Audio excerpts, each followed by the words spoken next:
Yo, what's going on, snipers, and welcome back to our Chicago Blackhawks franchise mode here in NHL 23. So in last episode, we had a very big free agent signing as we brought in Connor McDavid for the team, and so far so good. We are simulating at 23, 12, and 6 halfway through the season, and the top line has been very, very good so far.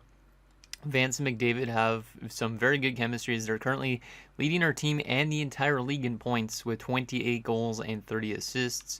Hopefully the two of them have a really strong second half because we know Asher Vance could do really good in second halves. Hopefully McDavid could have one as well, and the two of these guys could finish with like 116 points that they're on pace for. That would be insane. And also Reefers has also been kind of a little bit more quiet on the top line, but he has been pretty good.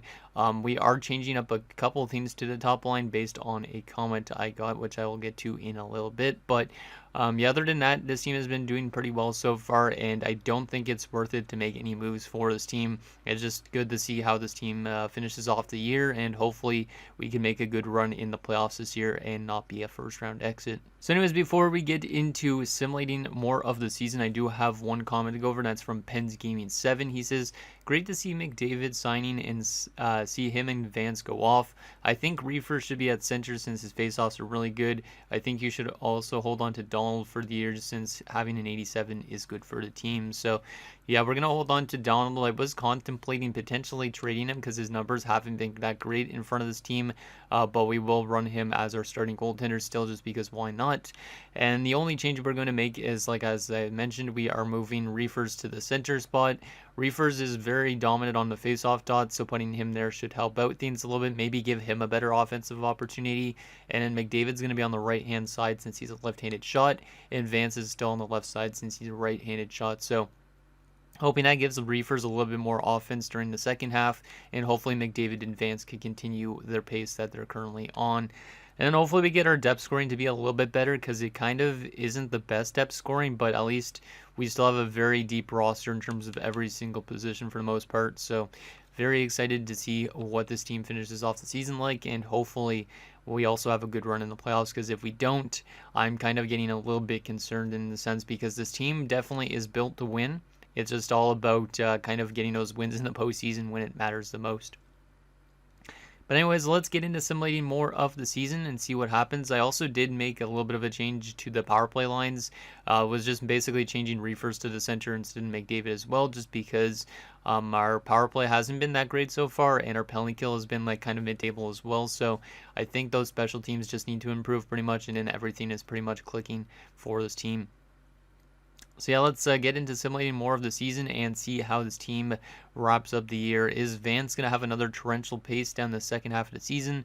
And is McDavid going to also continue on that pathway that Vance usually has? Because if both these guys finish with 116 points, I will be pretty impressed, because I don't think I've ever had a player score that much points.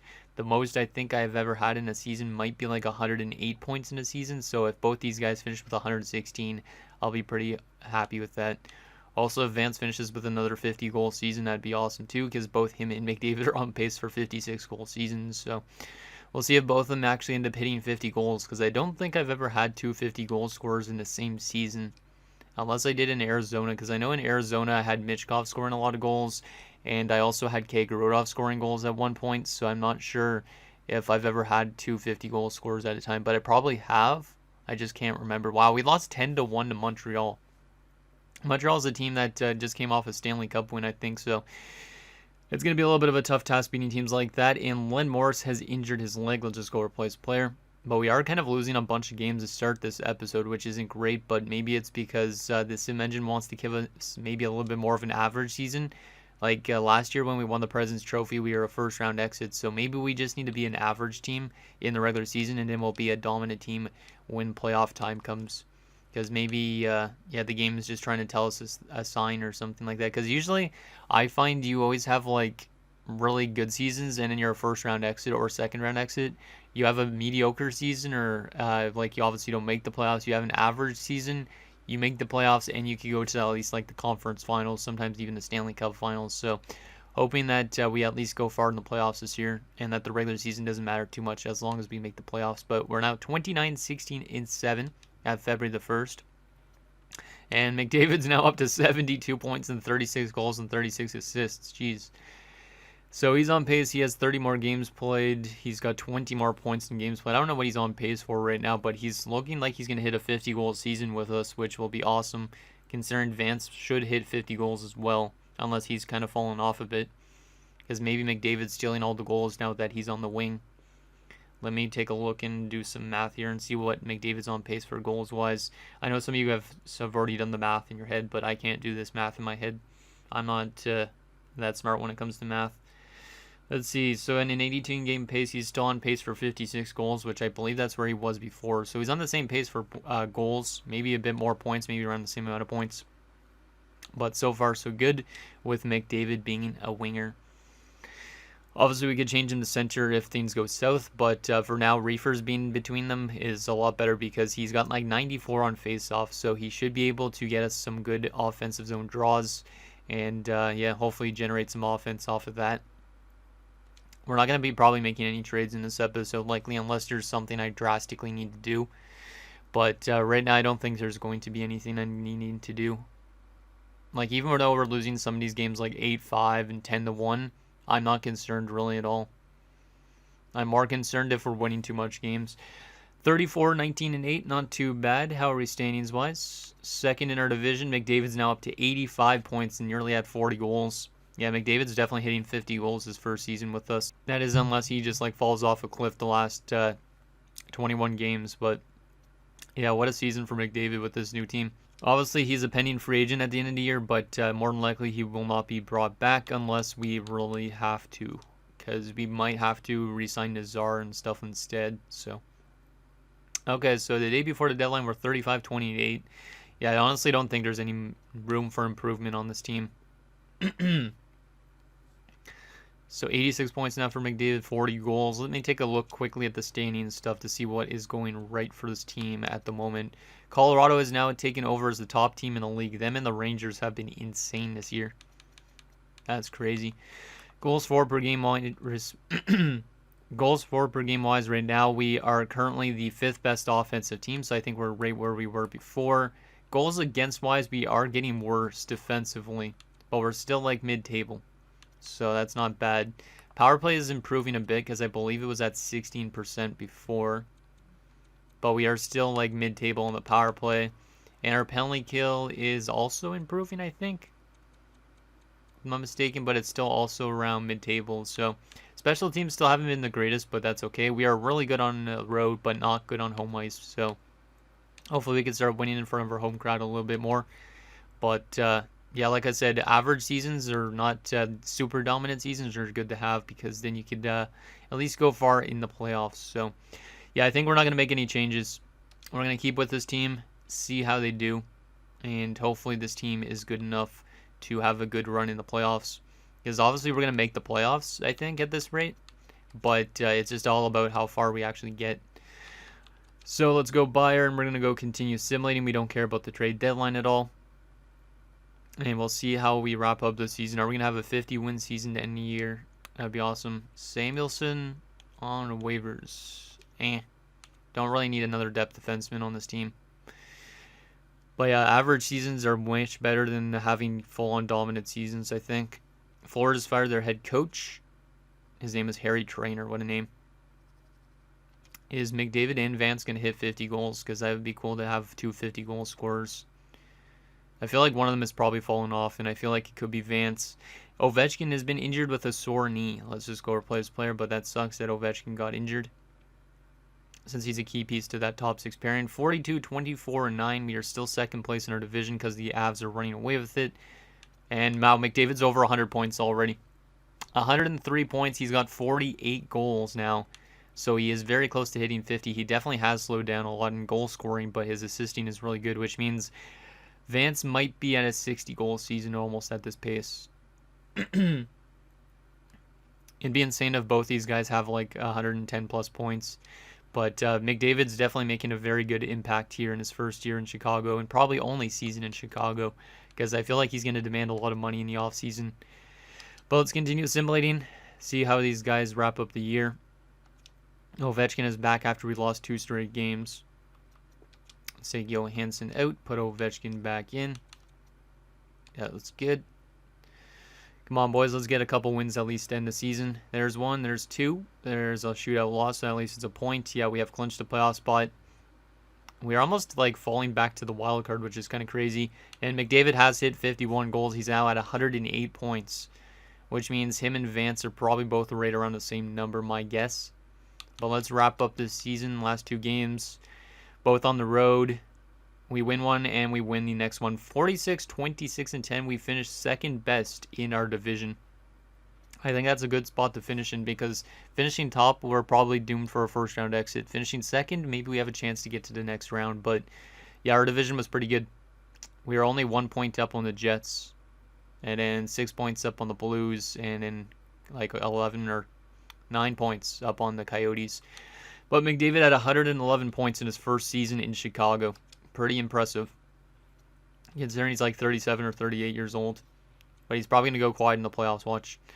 So we finished as the 7th best team in the NHL, so that's good because if we won the President's Trophy, we'd probably have the curse. That went to the New York Rangers, so Drew Commesso, fantastic season for him in the Rangers. That means Avery Potter as well. Wonder how far they're going to get. Goals for per game wise, we were not the best offensive team, but we were still the 6th best, so we kind of fell off a little bit, but that's okay. Goals against per game wise, we were one of the better defensive teams. We definitely improved over those last few games. That's good. We were probably still top 15, I'd say. Power play percentage still improved a lot since the beginning of the season, which it was only like 16%. It's around mid-table as well at 18.4 still. And then penalty kill wise, 81.8 is kind of mid. So I think our special teams are definitely the only problem we really have with this team, but I don't see them as a big concern really. 5 shorthanded goals, 21, 16, and 4 on home ice, 25, 10 in 1, or not in 1, in 6 on the road, and 5, 4, and 1 in our last 10 games going into the playoffs. But the big question is player stats. How did these guys wrap up the year? Let's take a look at this. Oh my goodness, I didn't want to go through it like that. Okay, so we did have 200-point players, and they were both Vance and McDavid. Both of them had 50-goal seasons. So first, Connor McDavid, 51 goals, 60 assists, plus 41. Fantastic numbers. And then Asher Vance, 58 goals this year. So he didn't hit 60, but he had 103 points. Can't ask much more of Asher Vance. He's now up to a 94. He's now got 2 100-point seasons in the last 2 years, or last 3 years. He's been unreal. 2 shorthanded goals as well this year. And yeah, he's got another 50-goal season in his bag. So he's literally 3 goals away from hitting 500 already in his career. Pretty damn crazy.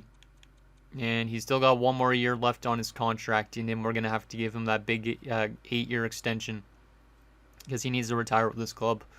But yeah, Connor McDavid, what a fantastic first season with Chicago. And then Reefers end up getting up to 86 points, so I think his pace kind of improved, but it will plus 46. That entire top line, really good numbers. Frank Nazar, 59 points, minus 5. So the second line was out there for a decent amount of goals against, but still really solid numbers from Nazar. He is a pending UFA, so hopefully he does not demand too much money, because like 59 points, I feel like you aren't worth like a crazy amount of money, so hopefully he kind of knows that he's only worth like maybe, I don't know, 6 or 7. I can't see him being worth more than 7 million, but I don't know. Kabanov, 44 points is pretty solid. Brigley as a 4th liner is not too bad. 29 points. Not bad at all. This good 26 points is pretty good. Bale's 35 points. I mean, he's not a super high overall, but he's not a bad player. He's kind of like a low-end player for us, but yeah, I don't mind that. Considering he's only getting paid 2.4, it's okay. Package Slotty, 31 points in 78 games as a rookie. That's not too bad. That's not too bad at all. Considering I don't think he had a lot of ice time. Yeah, he only averaged 8:45 of ice time. That's pretty fantastic. So, he should probably be on our 3rd line next year. Patterson, 19 points. Yeah, Patterson's been kind of a disappointment. He'd probably be better with an elevated role, but his first 3 years, he hasn't even hit 30 points. He hasn't really had any power play time either. He was only shooting 3.6%. As a power forward with those type of shooting numbers. He definitely needs to be on an elevated role with a good passer if he wants to actually score goals. But right now, not really sold on Rodney Patterson. A little as a depth option, 2 points in 4 games, not bad. Recchi, 49 points. He regressed a lot this year. Yeah, last year he had 68 points, was a plus 29. This year he regressed quite a bit, but then again he got moved from the first power play unit to the second power play unit, so maybe he should get moved back to the first. Yeah, I think that's what I'm going to do for the playoffs. And then move Nazar to the second unit. Maybe as a change. And then Corrado, 35 points is pretty solid. Defensively, Brunstrom hit 49 points. Not bad. He didn't hit 50 points this year like he did when he had Makar next to him, but he still played pretty solid without Makar. So that's good. Nitamaki, 27 points and a plus 19. Not bad at all. He's not really developing a whole lot, but still pretty solid. Lyle Morris, 23 points, plus 16. Spiller, 15 points in his rookie season, plus 5. Lowry, 14 points, plus 15. Ovechkin, 13 points in 65 games, plus 6. And then Johansson played 18 games and had 7 points and was a plus 9. So not too bad from the defensive core. And in goalie-wise, Easton Donald, not very good. His goals against is solid, but that save percentage, not really that good. And then Howden was pretty solid as a backup in hhis rookie season. 10-4-2, a 9-13, and a 259. Not bad at all. Holy crap. Easton Donald had 6 assists this year, though. And 2 assists from Howden. How good is Donald's passing? Let's see. Where is his passing stats? 89 passing. Okay, that makes sense. And his puck playing frequencies is only 65, though. But he's got really good passing. So how is his career looking like assist-wise? That's crazy he had 6 assists. I don't think I've ever seen that much assist from a goalie in 1 year. Damn. So combined 8 assists from our goaltenders this season. That's pretty awesome. Let's take a look at the entire league. See if McDavid ended up winning an Art Ross for us. And no, he did not. That sucks. Sylvain Parks, Connor Bedard passed them, unfortunately. And also, there was not going to be a Richard winner on this team because Sylvain Parks, yeah, 65 goals. He beats out Asher Vance, unfortunately. So Vance ain't going to win another Richard this year, but he came pretty close. That Montreal guy. That top line in Montreal is pretty filthy, though, because it's like Parks, Manlow, and Caulfield, I think. So, yeah, they have a really good top line. So there's that. Let's take a look at some fun stats, like the Selke candidate. Actually, most hits are fun, too. Why not? Mitchkov, since I accidentally made him a grinder, 275 hits. But Reefers was second in hits with 212. Let's take a look at those Selke candidates now. Selke candidates, what do we got? I'm looking for good face-off man. Skula, 55%, 133 takeaways. Anybody else that would be up there? Or is it going to be probably Skula that wins the Selke? Reefers is not up there. Bedard. Yeah, Connor Bedard would probably be up there too. Reefers would have probably been up there if we would have had him as a face-off man to start the season. Most fights for fun. Backlund in St. Louis, like we were looking at 38 fights. Damn. That's crazy. Best defenseman for points this year was Rasmus Dahlin with 76 points in Winnipeg. Brandstrom, Boquist, Fox. Let me take a look at best plus minus among defenders. Yeah, Avery Potter was up there. I thought he would be. Plus 33. Let's see what else we got here. Other fun stats for defenders. Most hits on a defensive thing is Byram. Block shots, Tarnasky. Jet Wu gave the puck away the most. Most takeaways by a defender. Petrell with 45. And he also had the most fights among defenders with 28. Best goalie for wins this season. Jake Ottinger with 45. Most shutouts by a starter. Heinrich and Allenfelt, geez, I can't talk, was 7. Best save percentage by a starter. Sweat with a 917. And best goals against average by a starter is Sweat with a 254. So it looks like Comesso must have fallen off. Yeah, Comesso must have fallen off because I don't see him at all over here. Yeah, there he is. He fell off a lot. He had a fantastic start to the season, but he fell off quite a bit. 299 goals against and a 903 save percentage. I believe he was like a 920 something save percentage last time we looked. Best rookie this year, Baumgartner, 43 goals and 56 points. Likely your Calder winner. Former first overall pick last year. Not too bad. Package thought he was decently high up. But a lot of 30-point rookies. Any good rookie goalies this year? Other than our goalie in Howden? Kolyakovo, an 861 save percentage in 28 games. Yikes, Toronto. He is only a 71 though, but yikes. Toronto is pretty awful apparently. So there we go. That is that. Who are we playing in the first round of the playoffs? That is the question we have now. And is it a team we're going to be able to beat?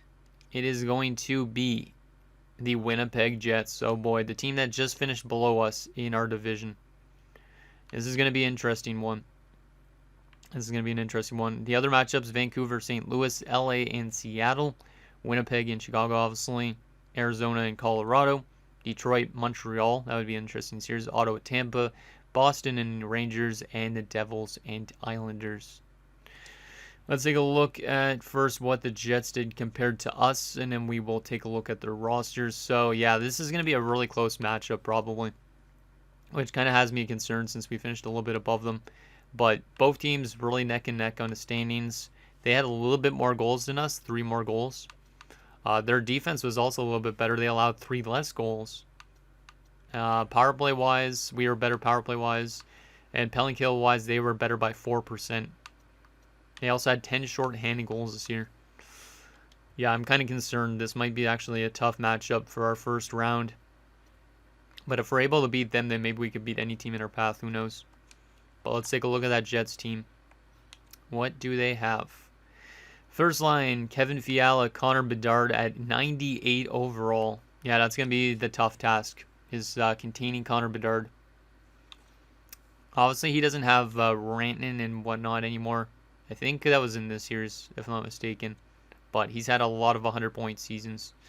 And he's only 29, and he's already got how much points? 1,200 points.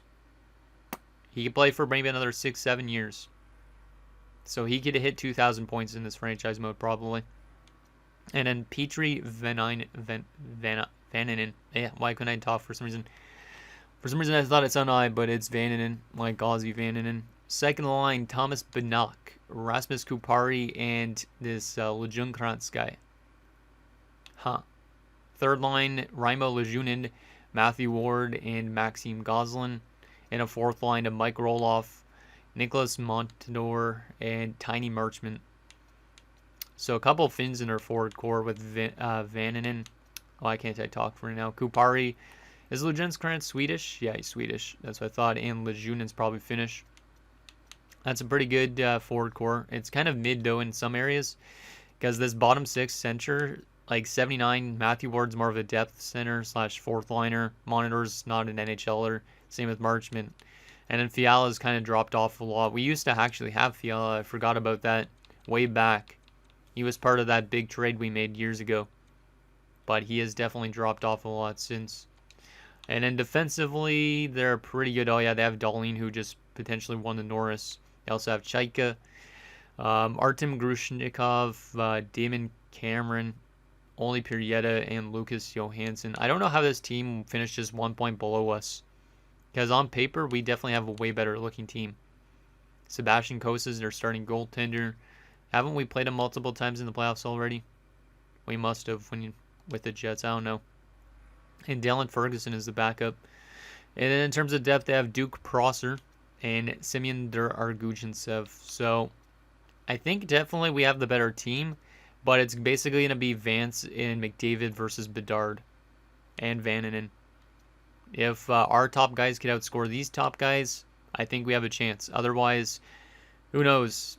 We need our depth scoring to step up better than it did during the regular season in order to probably win the series. But it's going to be definitely a close one, I think. It might go to 7 games.